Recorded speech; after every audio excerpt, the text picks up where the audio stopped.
The best way to learn a language? Immersion, living where the language is spoken and using it every day. But if that's not in the cards for you this year, you can still learn a language the second best way, and that's with Babbel.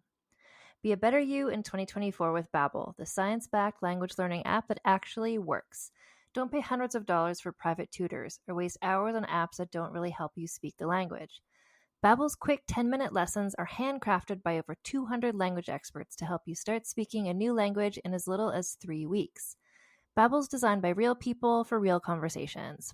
Babbel's tips and tools are approachable, accessible, rooted in real-life situations, and delivered with conversation-based teaching so you're ready to practice what you've learned in the real world.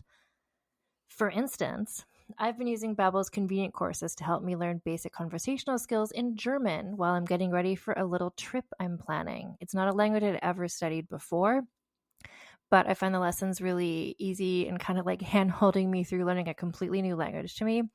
And it's reassuring to know that with the help of Babbel, I'll be able to greet people, order food, and ask for directions without having to consult language apps while I'm in Deutschland. I'm still learning. Studies from Yale, Michigan State University, and others continue to prove Babbel is better. One study found that using Babbel for 15 hours is equivalent to a full semester at college. Babbel has over 16 million subscriptions sold. Plus, all of Babbel's 14 award-winning language courses are backed by their 20-day money-back guarantee. Here's a special limited-time deal for our listeners. Right now, get up to 60% off your Babbel subscription, but only for our listeners at babbel.com/vulgar. Get up to 60% off at babbel.com/vulgar, spelled BABBEL.com/vulgar. Rules and restrictions may apply. Hi, I'm Jennifer, a founder of the Go Kid Go network. At Go Kid Go, putting kids first is at the heart of every show that we produce. That's why we're so excited to introduce a brand new show to our network called The Search for the Silver Lining, a fantasy adventure series about a spirited young girl named Isla who time travels to the mythical land of Camelot. Look for The Search for the Silver Lining on Spotify, Apple, or wherever you get your podcasts.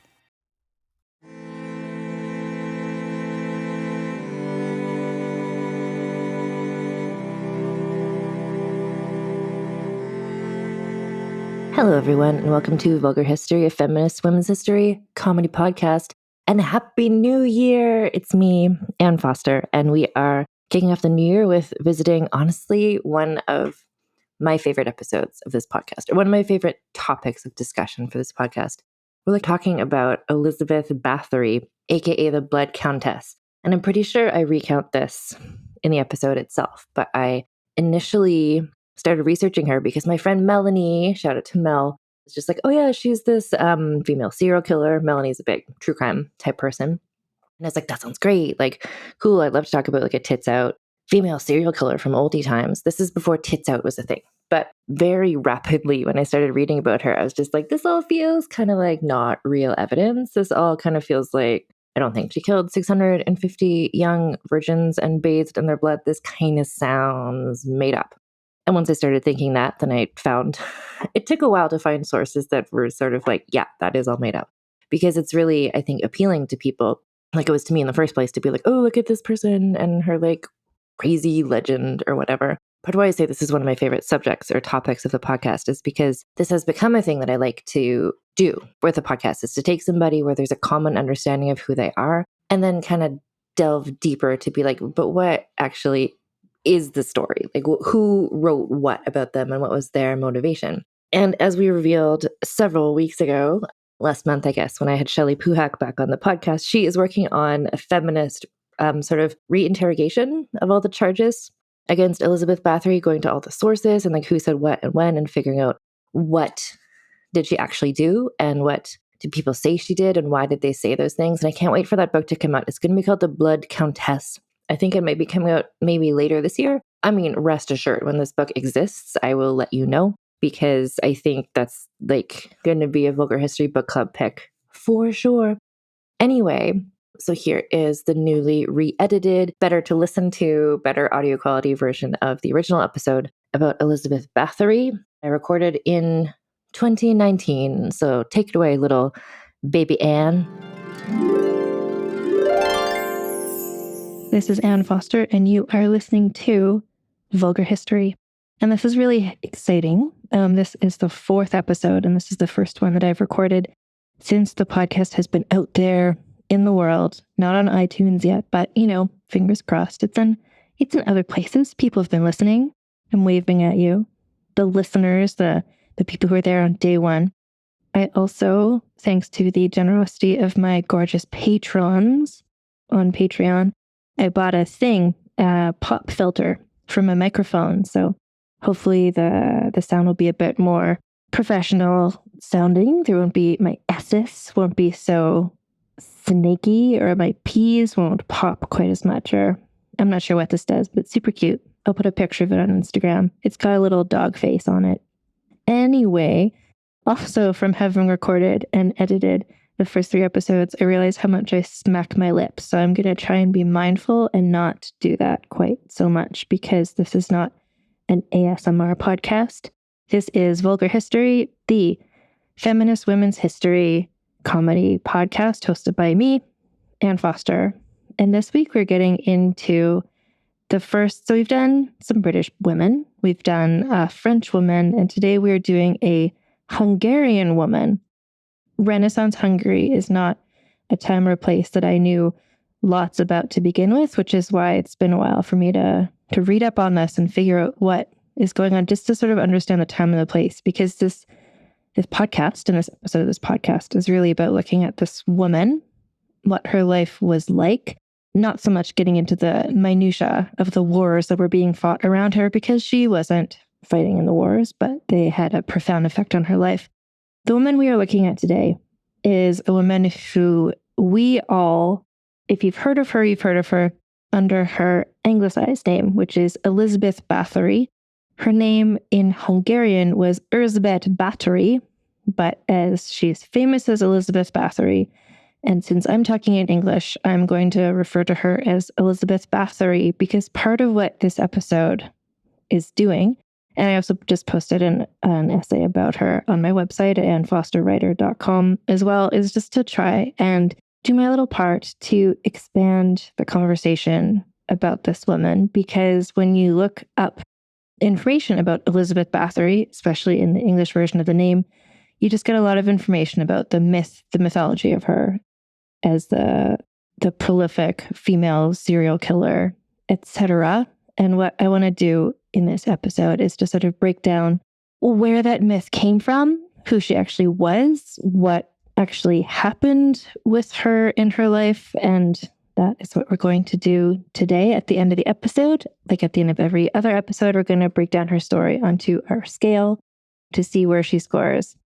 Not that the women whose stories we're sharing on this podcast are in competition against each other, but just so we can have a scale to sort of gauge where she fits in the general scandaliciousness sorts of categories.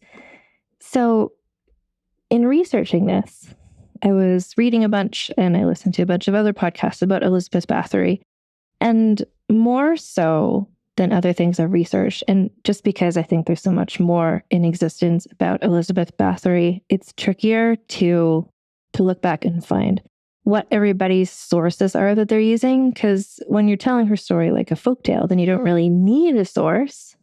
And side note, I believe the Grimm brothers actually wrote her story as a folktale. So trying to sort of like nudge away the levels of just storytelling and myth and pop culture to look at what the actual history was is part of what made this research more interesting and more challenging than some of the other stories I've looked at.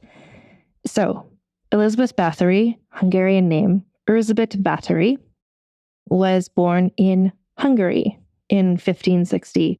So I'm going to try and explain this in as concise a way as possible so you understand what will be helpful for you to get sort of the context of this entire saga.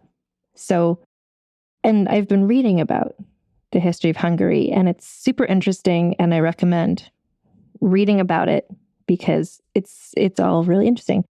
But today we're talking about Elizabeth Báthory, so we're just going to look at what was up in Hungary during the time that she was alive, which is basically, so she was born in 1560. Hungary at the time was divided into 3 parts, and this has happened over the course of numerous wars and things.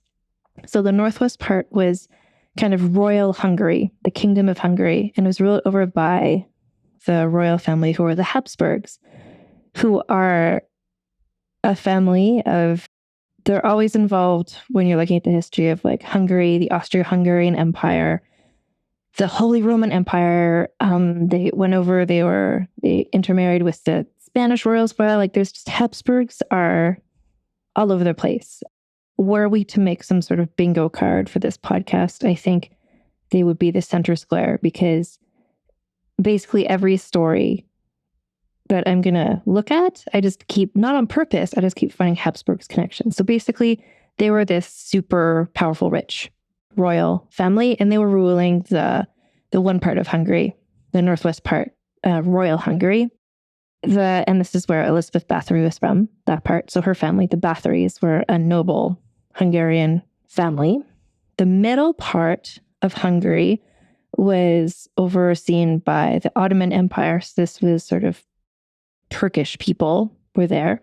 And then the eastern bit was Transylvania, a place you might have heard of. And it was sort of adjacent to Royal Hungary. They were sort of allies, but they were sort of... Transylvania was its own sort of independent principality, but all these things kept, like, these borders weren't permanent or fixed. Like, it kept moving back and forth, who went where. And the Hungarians versus the Turks was an ongoing series of wars that went on started way before Elizabeth was born, kept going way after Elizabeth died. But basically, you've got these three parts. You have sort of royal, the Kingdom of Hungary. You've got the part overseen by the Turks. And then you've got, to the east, Transylvania. So at the time of her birth, Transylvania was being overseen by Elizabeth's uncle, who had been elected as the Prince of Transylvania, because it was like a Protestant place where you elected who your king was. And because the Bathorys were so rich and powerful, that's who was chosen. When he died, her nephew, Gabor, took over as the new Prince of Transylvania.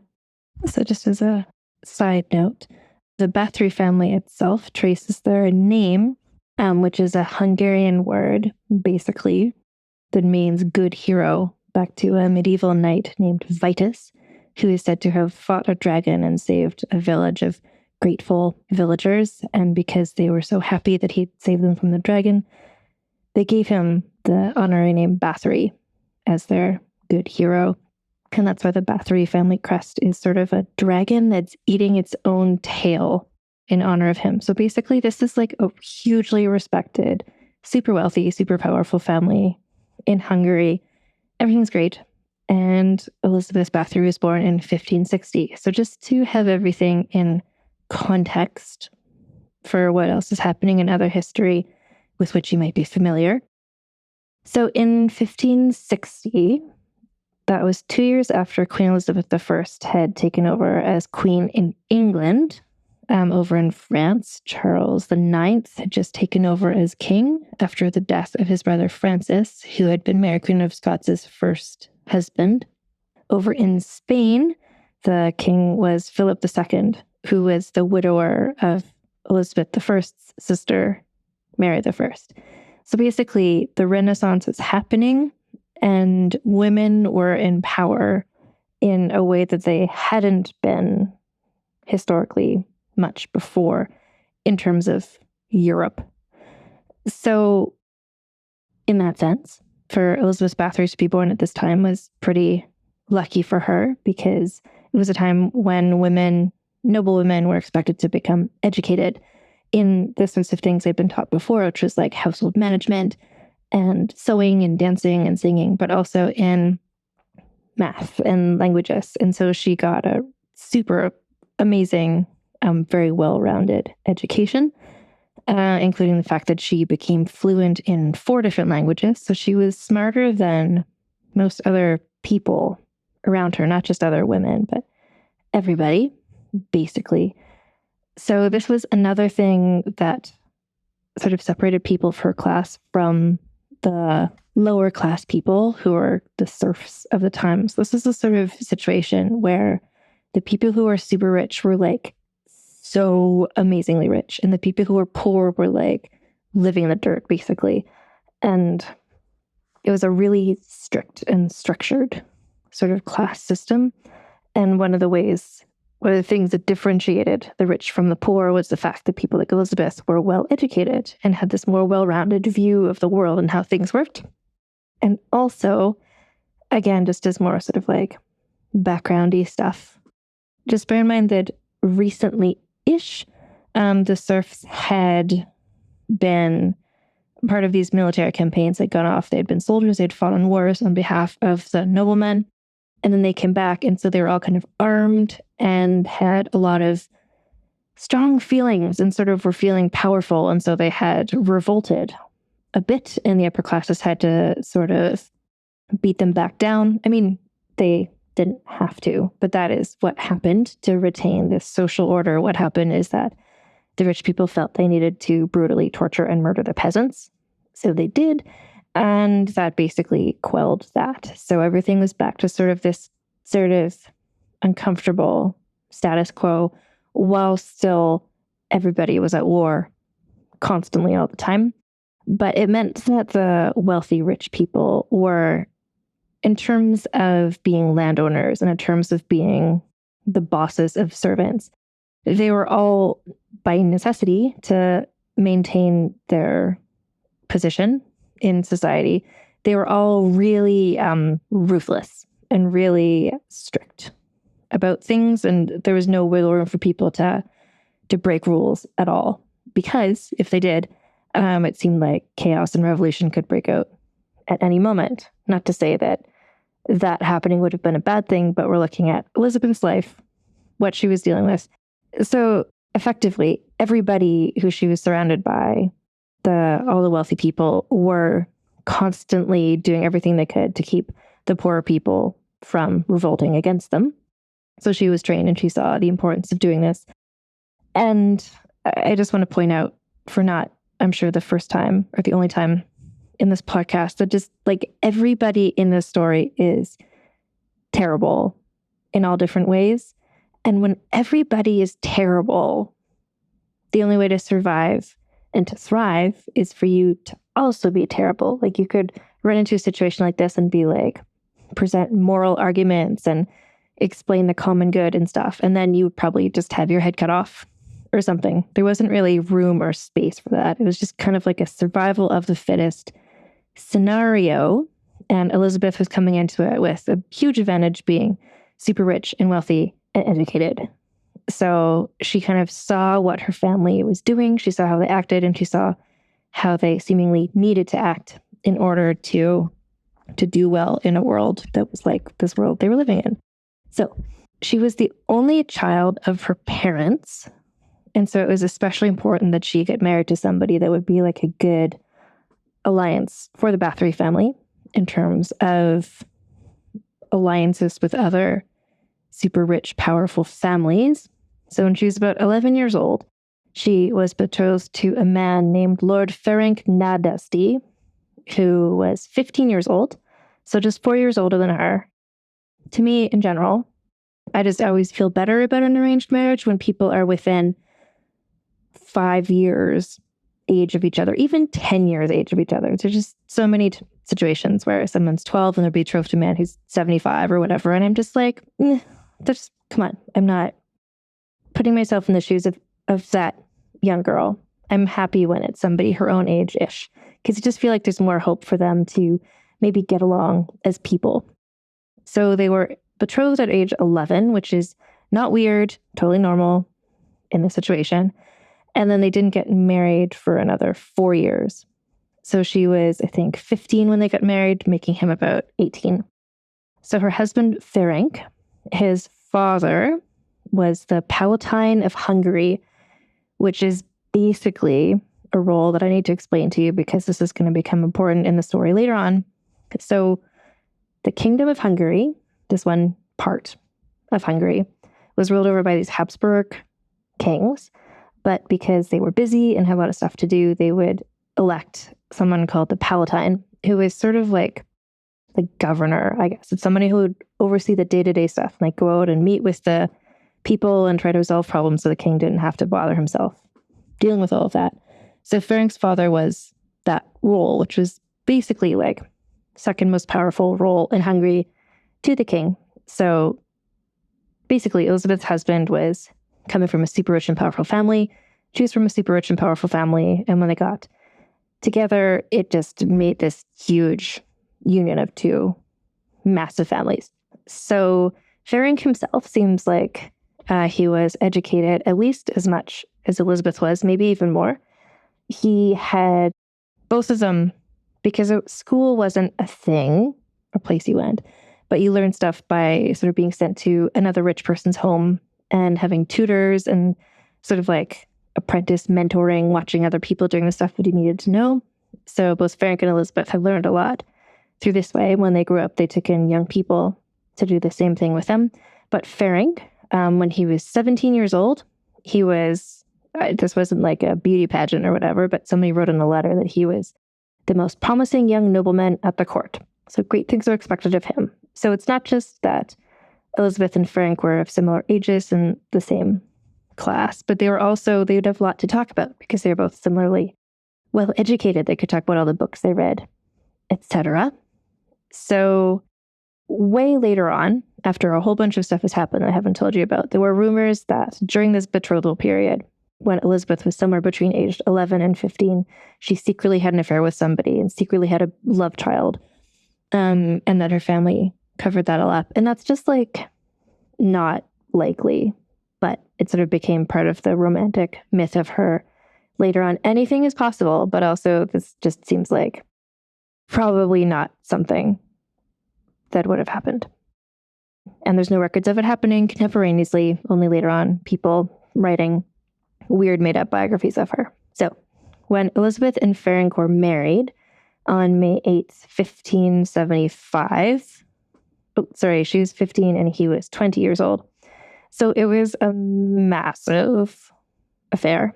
There was something like 4,500 invited guests, not including the peasants from the nearby countryside who like were invited and they could come and watch the festivities and hang out and like come to the market and stuff. So it was just like, seemingly, they were so rich and important that everybody wanted to be there, and everybody was. And so they got married, huge event, and then they went off to go and be newlyweds together.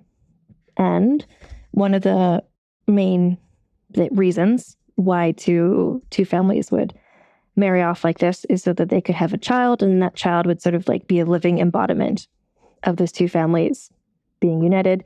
Elizabeth and Ferenc did not have any children for the first 10 years of their marriage for, I'm sure, lots of reasons why that didn't happen. But basically the way that medical knowledge worked at this time and place was it was believed that it was always the women's, something wrong with a woman if a young, seemingly healthy couple was having trouble conceiving. So they would have thought it was something wrong with her, and perhaps something wrong with her spiritually. The overlap of like what is medicine with what is superstition, with like what is herbs and what is witchcraft, were all sort of overlapping. So who knows what different remedies she might have tried. But eventually, 10 years after they were married in 1585, she gave birth to their first child, a daughter who they named Anna. Then they had another daughter named Ursula and a son named Andrew, but Ursula and Andrew both died in infancy. Then Elizabeth had another daughter named Catalin, and then a son named Paul. So surviving children, 2 daughters, 1 son, Anna, Catalin, and Paul. So because Ferenc was often away on military campaigns against the Turkish, because this was a situation where the Hungarians and the Turkish people were at war constantly all the time, and Ferenc was a military leader. This was also a situation where the people who were the most rich and powerful men personally went and fought on the front lines of battles, which even 100 years later was not as common. But so Ferenc would go off and do that. And so while he was away, and there are archival letters and documents showing this, Elizabeth would run the household, and she was really good at doing that. It shows that she was like what letters and stuff still exist. showed that she was really organized, super on top of things. She was an extremely good CEO of running their enormous household and estates. She was also really good at writing. She didn't use flowery language at all. Her letters are all written really well. She, good use of language and grammar and stuff, and just nothing florid, no poetic touches. She was very straightforward to the point sort of person. Around this time, so the governess for the children, seemingly this woman was the governess of the children. She might have had a different important servant job, but anyway, a woman named Anna Darvulia is known to have joined their household at around this time. There's also a young man known as Fixco, who became one of their servants. And both of these people become important later. So Anna Darvulia, in some of the myths of Elizabeth Báthory, in some of the movies and sexy books written about her, Anna Darvulia is presented as like her sort of evil lover. But there's nothing in what few records remain suggesting that that was the situation. I'm not like that could have been the situation. But what we do know about Anna Darvulia is that her last name, so Darvulia was probably a nickname, but the word has neither Hungarian nor Slovak roots. So we're not sure where she came from exactly. But in 1602, so that's like 17 years after the first children were born, and Anna Darvulia was maybe their governess, a minister from near where they lived recorded a complaint that Anna Darvulia had been acting cruelly to the young servant women. So this suggests that Anna might have been sort of like the head housekeeper, the person who supervised the young women servants. Unclear. But basically in this complaint, Elizabeth and Ferenc were both also sort of condemned by this minister who said, like, basically these people are up to no good, don't like what they're doing. And so just keep that in the back of your mind for later. And then shortly after that happened, while he was away, he came down with some sort of mysterious disease that made him suddenly unable to use his legs. And then by 1604, he was basically dying, and he knew he was dying. And he did a thing that very rich people did in Hungary at this time, which was basically he wrote a letter to the new Palatine of Hungary. So remember, his father used to be Palatine of Hungary, but now someone new was in that job of like governor of Hungary. And Ferenc wrote a letter saying, like, once I die, I requested you, the Palatine of Hungary, please look after my wife and my children and my estates. And because women couldn't own property, so everything was about to get sort of complicated. Anyway, the new Palatine of Hungary was a man named Georgi Thurzo, and he would become the man responsible for Elizabeth Báthory's entire downfall. So the fact that Ferenc wrote him a letter being like, look out for my family, is just sort of like huge foreshadowing of everything. So the thing is that Elizabeth was super powerful. Her family was super powerful. Her nephew was the Prince of Transylvania. She owned, I forget, some huge proportion of just like all the property in Hungary. Like between when her family joined with Ferenc's family, they just took over everything. But now that she was a widow, her house and her estates and stuff would, I guess, go to her young son, Paul, who wasn't even 10 years old yet. He was a little kid. So sort of created a power vacuum where if she was a man, this wouldn't be a problem. Or if their laws were different, this wouldn't be a problem. But basically, she was 44 years old and had been basically single-handedly running all these estates for this whole time because Ferenc was away so often. So she was capable of doing this, but just legally she couldn't be in charge of anything. And so a bunch of men were like, aha, this is our chance to take over and get some more money, because just a reminder, everybody in the story is the worst. So Thurzo, the Palatine of Hungary, seemed to be interested in taking over some of her land. Her son Paul's guardian/tutor, who's a man named Imre Meggyeri, also seems to have wanted to maybe get a bit more control than Harry had. And her two daughters had both married, and their husbands also seemed to have been like keen to get some of her money in the States. Her daughters probably did too, because basically everybody wanted her money. So it's the sort of thing where like when you become the most rich and powerful person, like you have the money and you have the power, but that also puts you the most at risk because now everybody wants to steal it from you. Everybody was sort of scheming around to see what they could do. And Thurzo had an extra reason for wanting to get rid of her, which was basically that he, as the representative of the king, wanted to take over Transylvania because Transylvania was this like independent principality currently being ruled over by Elizabeth's nephew, Gabor, who was like 17 years old and pretty awful from everything I read about him. He was sort of like Nero meets Caligula meets Joffrey from Game of Thrones, like just sort of a grosso. But the reason that Thurzo wanted to get rid of him was because Thurzo, I think, wanted to make Transylvania part of the Kingdom of Hungary again, and perhaps wanted to make himself, Thurzo, the new prince of it. He was sort of fearing that if Gabor, the Prince of Transylvania, teamed up with Elizabeth Báthory with all of their power and wealth and stuff, that just wouldn't be good for Thurzo. It might get him out of power, and so he tried to figure out what to do. And his first plan was to just have Gabor assassinated, but that plan was foiled at the last minute. And now we're just going to take a break for a word from our sponsors. As a podcast network, our first priority has always been audio and the stories we're able to share with you. But at Realm, we also sell some pretty cool merch, and organizing that was made both possible and easy with Shopify. When you think about successful businesses like Aloe or Allbirds or Skims, an often overlooked secret is the business behind the business that makes selling and, for shoppers, buying simple. For millions of businesses, that business is Shopify. That's because nobody does selling better than Shopify. It's the home of the #1 checkout on the planet. And the not-so-secret secret that's definitely worth talking about is that Shop Pay boosts conversions up to 50%. That's more happy customers and way more sales going.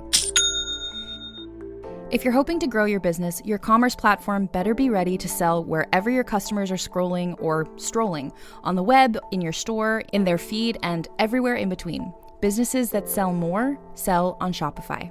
Upgrade your business and get the same checkout we use with Shopify. Sign up for your $1 per month trial period at shopify.com/realm, all lowercase. Go to shopify.com/realm to upgrade your selling today. Shopify.com/realm.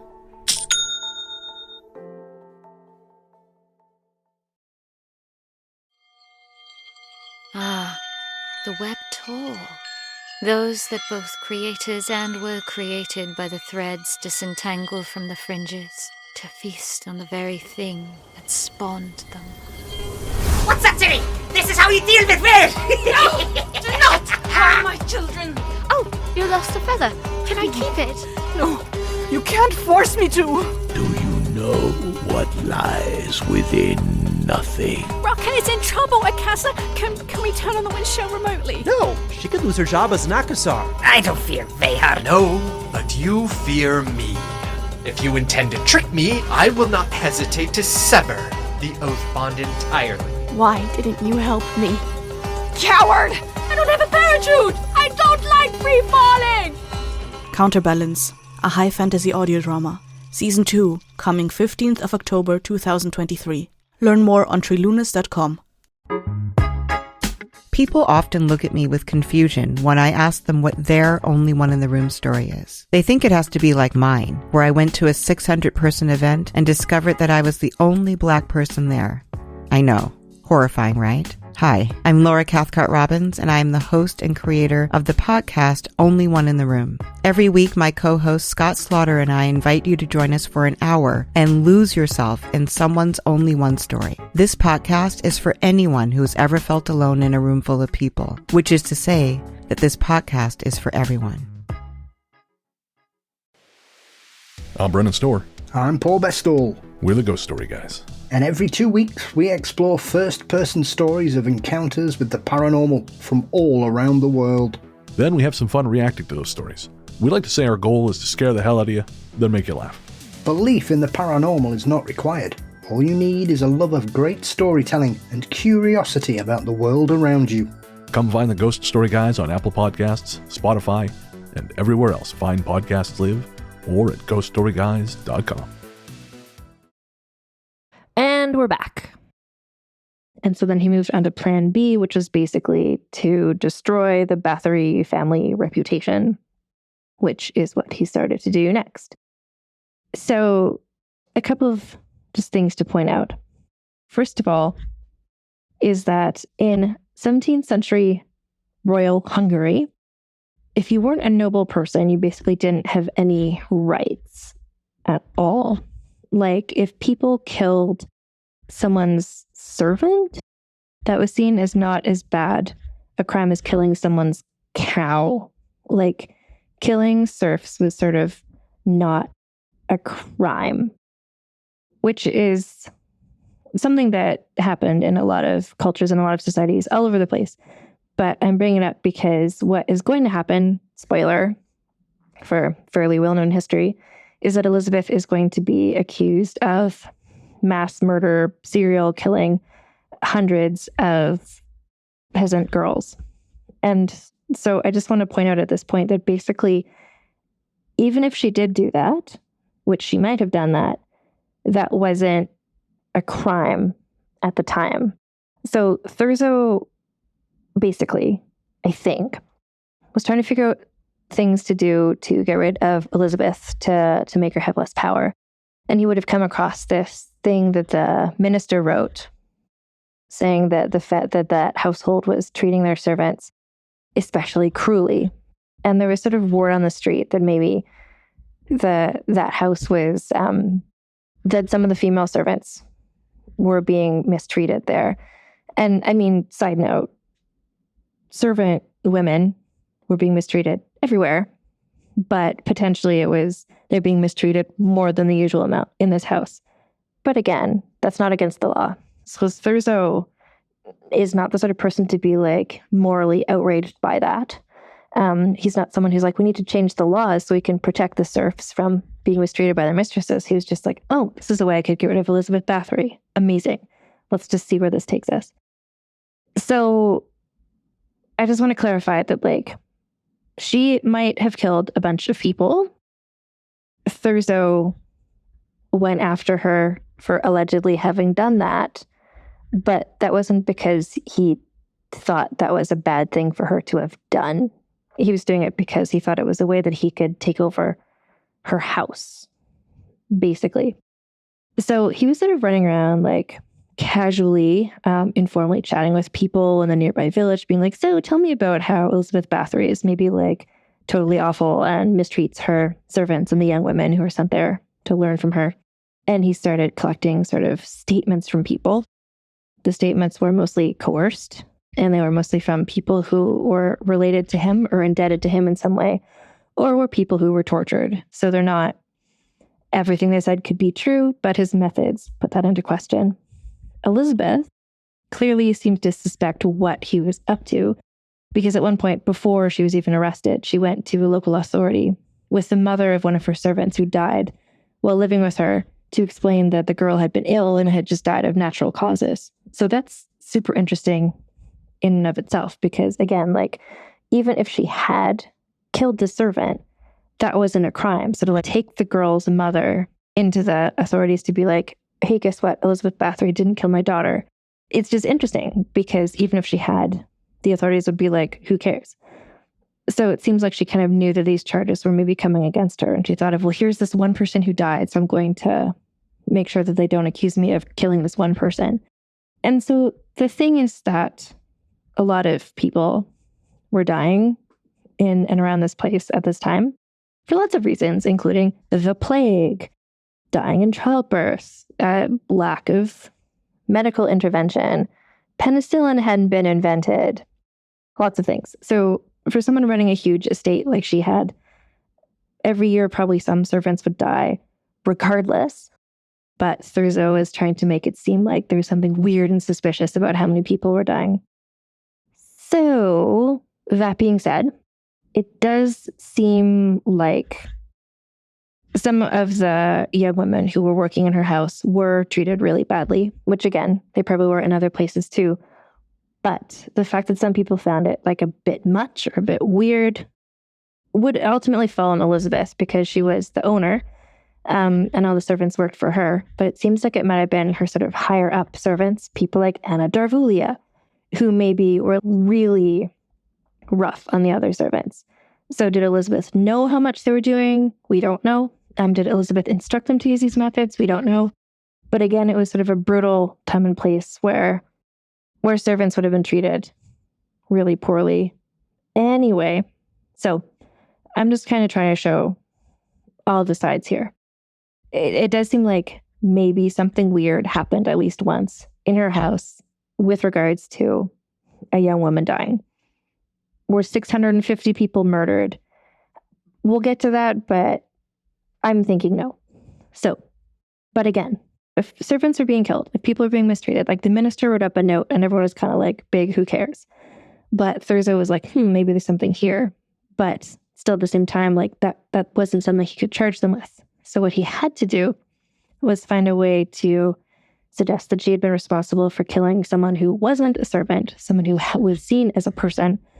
So he had to start suggesting that she had been responsible for the murder of wealthy young women, like some of the young women who would be sent to her house for schooling type purposes. So the other thing about all of this is because she was so rich, and so just the way that sort of the law worked as well, which said that like serfs are not people, rich people are people, but it basically said that rich people are such people. Like you can't charge a noble woman with anything. You can never put a rich person on trial. That was basically, as I understand it, from having been researching this for like 2 weeks. It seems like that was the law. So Thurzo knew that even if he found something he could charge her with, he would never be able to put Elizabeth on trial because she was so rich. Basically, she could countersue him for charging her with a crime. But the loophole he figured out was that if he was able to catch her in the act of doing a crime, she could be arrested without even needing to be put on trial. So this is where we get sort of two parallel narratives, which is sort of what the legend is. The legend and the myth is that he walked in on her in the act of murdering a young woman. What the records seem to suggest is that he said he did that. So on December 30th, as Elizabeth and her household were sitting down for sort of a nice Christmas season meal, he came in and arrested her along with 4 of her servants, and he said that he had seen her killing someone. So the story of him walking in on her killing someone seems to not be true, because if that was the case, why would he then leave, come back later and arrest her? And why would she just be like casually having dinner if she knew that she'd just been caught murdering someone? Doesn't quite add up. So basically he came in, he said, I'm here to arrest her because I saw her killing somebody. And they were like, well, where's your evidence of that? And he's like, hang on. And then 24 hours later, he provided the dead body of a dead girl that had been dug up from outside the castle. So this could be a girl who died of lots of different things. She could have died of plague. She could have died, which plague was happening all over the place. She could have died of many different things. She might have been murdered by Elizabeth Báthory. The body was like sort of tied up, which some people thought was like a hint of Elizabeth Báthory doing sort of weird sex things or whatever. But that's basically what you did to bodies to bury them. So that's not actually weird. And he also brought in a young woman who was not dead, but who is pretty grievously injured. So again, he might have found someone who is injured to bring her in as evidence. He might have perhaps injured her himself to bring her in. Or maybe he is telling the truth and these were Elizabeth Báthory's victims. But basically, he came in and arrested her. And so the 4 servants that were arrested as well were named Helena Jo, Dorothy Sentes, who is known as Dorco, a woman named Catalin Benica, and a young man named Fizco. Anna Darvulia, not there anymore. To me, she's like the most interesting part of this whole story. Like people kept being like, it was Anna Darvulia, where it's like, that's who I think the legend should be all about. She's the one who, like, should be called Dracula. Where did she go? Where did she come from? Like, anyway, she's long gone by this point, whatever. Elizabeth and 4 of her servants were arrested. And the thing is that he couldn't put her on trial because, again, she was super rich. So he just put her in jail and put the 4 servants on trial. So just sort of another side note, I guess, which is that this isn't like Georgi Thurzo coming up with this genius idea all on his own for the first time ever. He himself had done this. He'd railroaded other nobles like this and then took over their castles. This was a thing he had done. He knew that it was an effective technique. The Habsburg royal family who he worked for had also done this sort of thing. They all knew that doing sort of a show trial where you make somebody seem like they're doing something terrible and then public perception is colored is a way to dispatch of your enemies. So it's not like legend of Elizabeth's serial killing spread far and wide and they had to do this thing that was weird. It's like, no, this was a thing they did all the time to lots of people. This is just an instance of it where it got really extreme. So basically, again, Elizabeth might have been totally or partially responsible for the deaths of some young women who'd been in her care. But even if she had been, that wasn't a crime in this time and place. It would be a terrible thing. It would make her sort of a shitty person.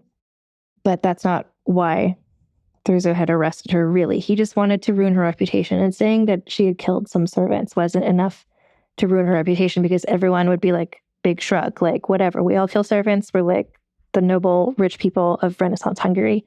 So he had to make it seem like weird and also extreme, which is why he started getting testimony and witness statements from people who started saying stuff that, like, she was into, like, weird sex stuff, that she hadn't just killed 1 or 2 people, but like hundreds of people. Like, they just took it to this whole extreme level to explain why it was so bad that she had to be locked up and have her land taken away and the land given to him. So this is where the interviews/interrogations began. So the 4 servants themselves are questioned, and all of them kind of all blamed each other and or Anna Darvulia. But also it's sort of hard to, in the book I was reading about it, was explaining how the way that pronouns worked in Hungary at the time, and potentially Hungary at this time. I'm not familiar with contemporary Hungarian linguistics. But basically, pronouns, the same word was used for he and for she. So even within that, it's hard to tell when the notes taken from these servants' statements aren't complete because it's somebody writing down what somebody said. So when they say, like, she did it, she killed him, like, that could be saying he killed her, she killed him. Like, you don't know who they mean, but basically the consensus seemed to be that the one servant named Dorko was perhaps the most responsible. So she might have been the one who took over as being in charge of the servants after Anna Darvulia left. Unclear. But basically, out of all the servants, the woman named Catalin, everyone sort of agreed that she was like the least responsible. Like, she had been asked to torture these girls in some way that she was uncomfortable with, and she refused to do it. So then she herself got tortured. But basically, they were saying, like, they were confirming that servants in this household were treated abominably. But at the same time, they were all tortured themselves before they gave these statements. Sort of like in Salem witch trials. If you listen to Aaron Mankey's podcast about that, he gets into this, where it's like the statements that people give under duress, like where they've been tortured into saying things, when they're giving details of stuff about witchcraft or stuff about like weird sex serial killing, like that says more about the questioners than it does about the people or what really happened.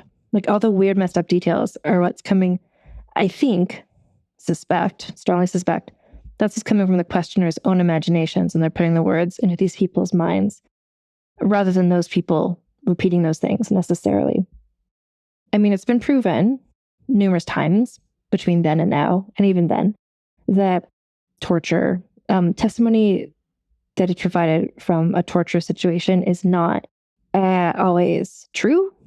That's not a method to get people to tell the truth. That's just a method to get people to say what you want to hear so you'll stop torturing them. And Thurzo himself clearly even knew that, because he took these records and it said on the records, like, this testimony was gotten by torture. But then when he wrote up his report for the king, he was like, cross that off so the king wouldn't know that these statements were made under duress.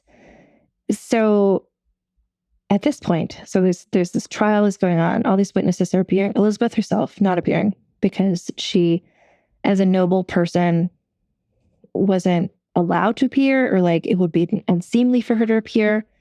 And the trial is technically for the servants and not for her. So like, we'll just tuck her away for a minute. We'll go back to her in a second. But all these people were testifying, like hundreds of people were testifying. Many of them were the relatives or in-laws of Thurzo himself. What a coincidence. Or servants who had been tortured, to say whatever. And then also just like sort of a widespread momentum started building up where people are just like, if you were part of this, the lower class, and you had been treated so shittily for so long, if you see like, oh, this is a place where I can like come and say these horrible things that happened, and maybe some justice will happen. So people just started chiming in. So hundreds of people started testifying, and among them was a woman known only as Susanna. And so she appeared, we don't even know her last name. So she said that her friend had seen Elizabeth had been keeping a list of how many people she had killed. So like, just think about that for a second. So Susanna, a woman with no last name who never appeared again, we don't know who she is. Anna Darvulia in disguise? I mean, no, but like maybe. So Susanna appears. She says, you know, I never saw anything, but my friend who worked there said that he had been working there one day and he saw a list that Elizabeth Báthory had been keeping, and it was a list of all the people she had killed. And there was like 650 names on the list. And that's where we get this 650 number from. No one else ever said that. The first servants had estimated like 30 to 50 people died per year, which in Renaissance Hungary is not weird considering how many people would have been working in Elizabeth Báthory's home. But 650 is a massive number. The only evidence, quote unquote, evidence we have for that is a woman named Susanna, no last name, said her friend saw a list. And they were like, great, so can you like provide us the list? And she never did. But that's where that number comes from. And today, Elizabeth Báthory is in the Guinness Book of World Records as the most prolific female serial killer, killing up to 650 people. So literally that's the only place that number comes from. Anyway, other witnesses started saying other things that Thurzo, I suspect, kind of got them to do just so he could have some backup plans to ruin her reputation. Some people mentioned witchcraft. One person said that Elizabeth Báthory had made a secret magic cake that she was going to feed to her enemies to try and kill the king, etc. So it was just like a huge show trial. Everybody was lying. And at the very end of it, the 4 servants were all found guilty. 3 of them were executed for their crimes. The 4th person, Catalin, the one who everyone sort of agreed wasn't as involved in the tormenting of young servant girls. We're not sure what happened to her. She might have been put to death. She might have been sent to jail, but she was like slightly higher class than the other servants. So maybe she was just like sent off to a nunnery or something like that. During all this, Elizabeth still set aside. We'll get to her in a minute. So the 4 servants were found guilty. This whole thing was just like trashing the Bathory family name. And Elizabeth's longtime sort of advisor, there was a woman named Urvitsi, who was the wife of a farmer, and she was some sort of folk healer who had been helping Elizabeth for a long time with various things, because that wasn't a strange thing to do, was just sort of grabbed and burned at the stake for allegedly being complicit in Elizabeth's crimes. And this is based on what some of the witnesses had said during the trial. She wasn't even put on trial, Urtzi. She just was grabbed and burned, basically, specifically for having been involved in baking that evil magic poison cake. So while this is all happening, Elizabeth was just kept in a room by herself, and not just a room with a door. Like sometimes when you hear about British people who were sent to the Tower of London for prison, it's basically like fancy apartments. This is like she's put in a room that was bricked in, so there's no door and no windows, and just a little sort of like hole for air, and also that like food could be slid in and out of. And that's just where she was kept. So while this trial was going on, Thurzo was sending his records to the king in Hungary, being like, yep, here's what's up, Elizabeth Báthory, here's all these statements, totally didn't torture anybody, this is what's going on. The Hungarian king was like, shouldn't we get like a statement from her? Shouldn't we like let her testify on her own behalf? And Thurzo was like, yeah, sure. And for 3 years, he just never did. So part of why he didn't do that was he had agreed on a deal with Elizabeth's male relatives, so her son's guardian, her sons-in-law, that basically, if she was never put on trial, then they and Thurzo would divide up her money and estates between themselves. So she was kept in a room in her same castle where she had been living. I think the same one where she was arrested, perhaps. I'm not sure. She had a lot of castles, but for sure a castle that she used to live in. So she's just trapped in a room for 4 years, during which time all these trials were happening. She had no voice. Like, I'm sure she had a voice. She could talk, but like she had no one would listen to her. Nobody was on her side.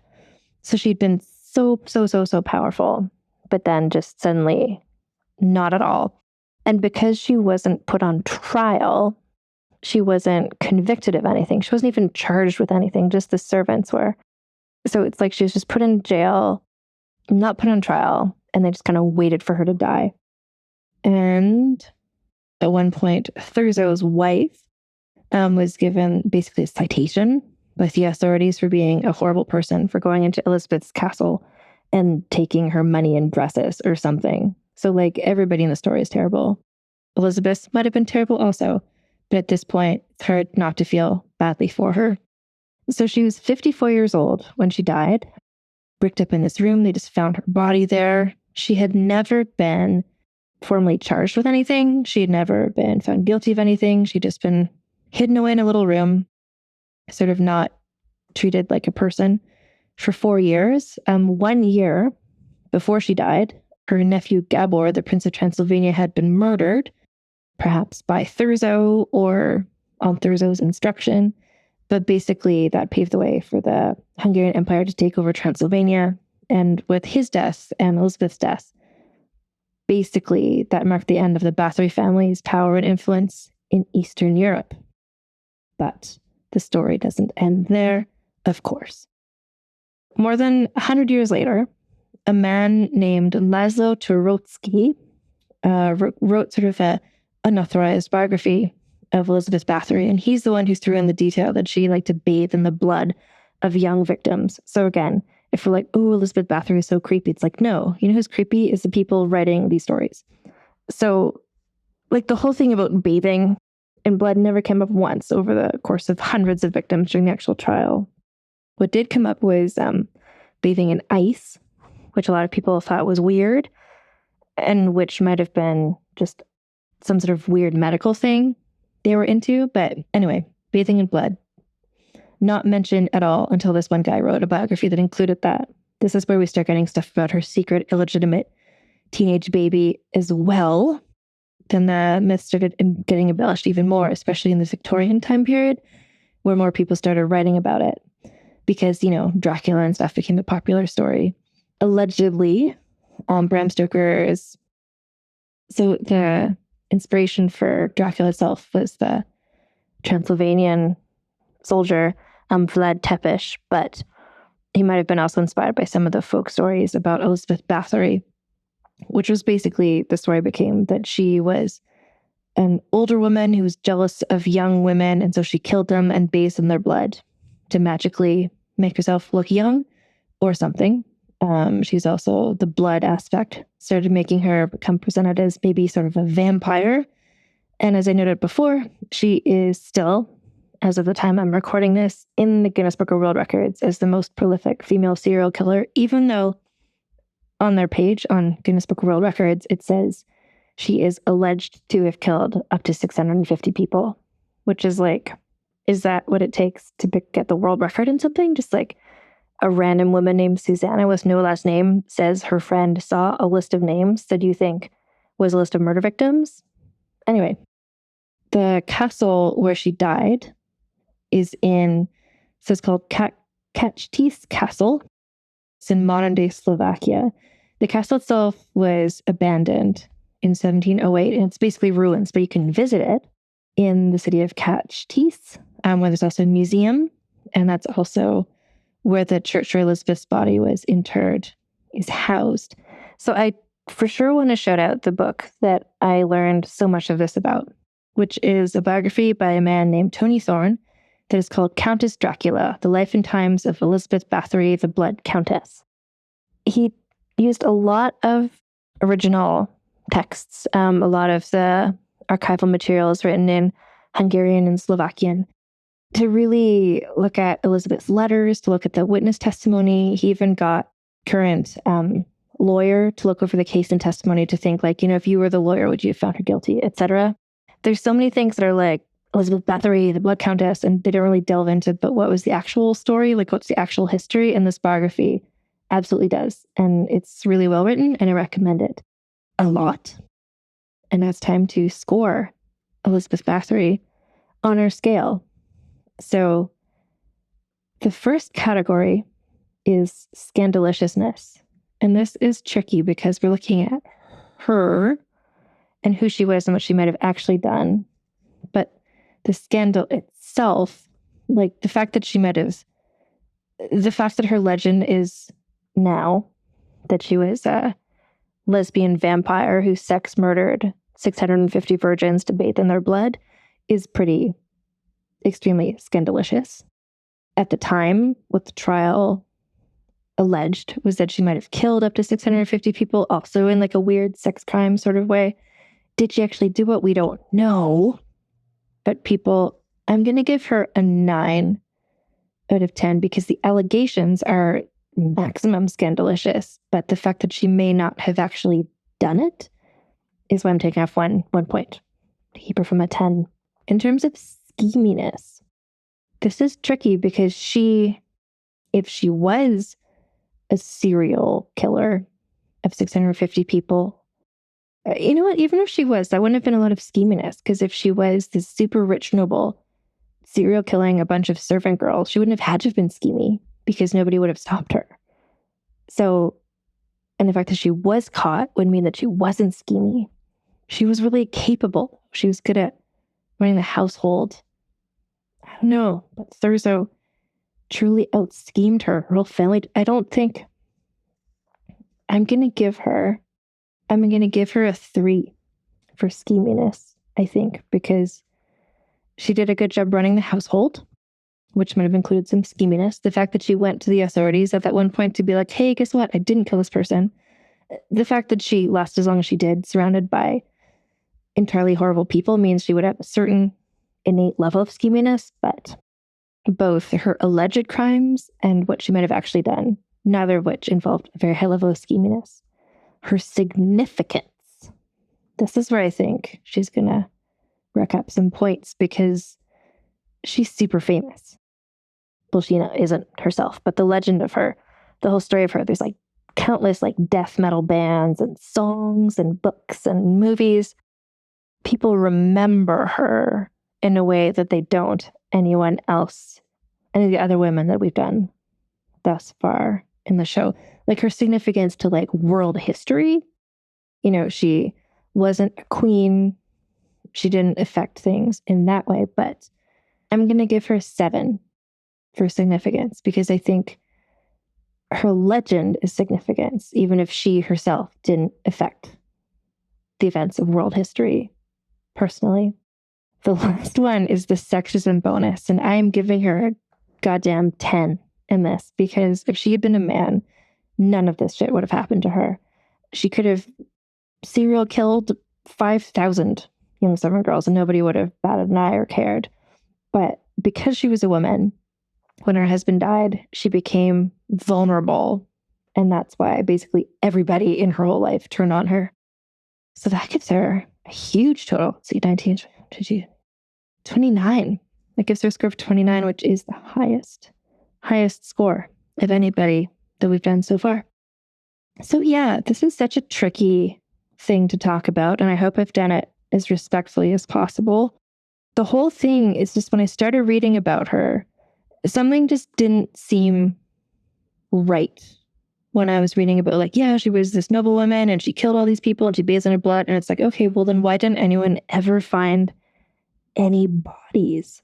Like, there was the one that Thurza brought in, but if she killed 650 bodies and if 650 women and all these people had witnessed it, like, why was there no evidence for it? And why didn't Thurzo ever put her on trial for it? And why, like, it just doesn't all add up to me, which is why I was really grateful to find that one book, Tony Thorne's biography, which I'll put a link to in the show information. I have to say, I am a little disappointed to know that I recorded that in 2019. And here we are now in 2024, and Elizabeth Báthory is still in the Guinness Book of World Records as the most prolific female serial killer. Like, historical fiction novels still coming out pretty regularly, being like, look at this bitch who was a murderer. I'm like, excuse me, I, Anne Foster, a young crone from Saskatoon, released an hour-long podcast in 2019, and that didn't change the entire cultural understanding of this historical figure. Like, well, then what am I doing? But I know that it did change the understanding for those of you who have listened to this podcast. Sometimes I see when somebody's talking about her on TikTok or something, I see Tits at Brigade members being like, actually, you should listen to Vulgar History podcast, and this isn't true. So, like, I see you, and I appreciate it. And again, when Shelley's book comes out, The Blood Countess, a feminist reinterpretation of the story of Elizabeth Báthory, I'm dying to read it. I can't wait to read it. And just a couple of things I'm going to say. Actually, I recorded this so very long ago, and it was one of the earliest episodes. Just to let you know, kind of like who else has gotten the same score as her. Like, Elizabeth Báthory is the one I'm comfortable with where she landed. In the Scandalous scale, I don't feel the need to revisit that. Should I? I don't know. Let me know. But she's got a 29. Other people with a 29 are like Louisa May Alcott, Lady Catherine Gray, Hortense Mancini, Mary Shelley. Is 1 point above Lettice Knowles. Like, she's, I feel like a 29 is higher than average on the Scandalous scale. And that's kind of where that feels good to me. That fits in. Anyway, so disregard everything I said in this episode about social media and merchandise and everything, because here's the actual January 2024 correct information, which is you can find me on Instagram at Vulgar History Pod. I'm also poking my head in every now and then on TikTok at Vulgar History. And I love to hear from you all the time. And you can get in touch with me. There's a form at vulgarhistory.com, or you can email me directly at vulgarhistorypod@gmail.com. You can get merch at vulgarhistory.com/store, or if you're outside the US, the shipping is a bit better if you use vulgarhistory.redbubble.com. I also have a podcast on Patreon at patreon.com/AnnFosterWriter, where for $1 a month, you get early ad-free access to all episodes. And for $5 or more a month, you get access to bonus episodes of Vulgar Peace Theater, the after show, So This Asshole, and all the bonus podcast stuff that I'm putting on there. It's funny because when I talk about this, I'm like, if you want to hear more from me, like, do you remember last year for a while, I was doing like 2 episodes a week? I was like, who out there is like, I need more Anne? But, you know, we're at a weekly pace again. So maybe you do want to hear these older episodes. And transcripts of recent episodes are available at vulgarhistory.com. You just click on the episode you're looking for the transcript of, and if one is there, it will show up. And if it's not there, just wait a few weeks, probably. Thank you to Evelyn Malik from The Wordery for providing these transcripts, which are kind of going from the most recent and then backwards. Although I'm re-releasing these older episodes, so now there'll be the older transcripts also. But anyway, we're going to be back again next week with some more revisiting. A classic episode that I still hear messages from people traumatized by. That's right. Next week, we're revisiting Mary Toft. So until then, keep your pants on and your tits out. Vulgar History is hosted, written, and researched by Anne Foster and edited by Christina Lumagi.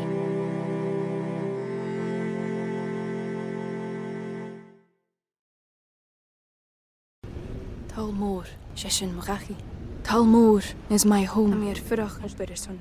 My family have worked the land for generations. My gran says the island does not belong to us, but we belong to the island. And we must be ready, for a great evil is coming, and death follows with it. Listen and subscribe to the latest season of Undertow, The Harrowing, a Storyglass production presented by Realm, available wherever you get your podcasts. With your long-forgotten name, we call upon you. We call upon you.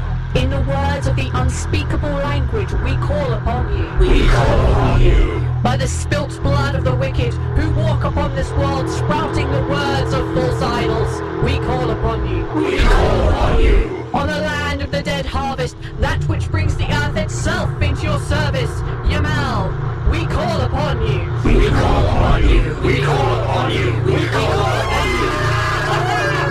Yamal calls upon you. The Sprouting, a Call of Cthulhu actual play podcast by Blighthouse Studio. Find us on your podcatcher of choice.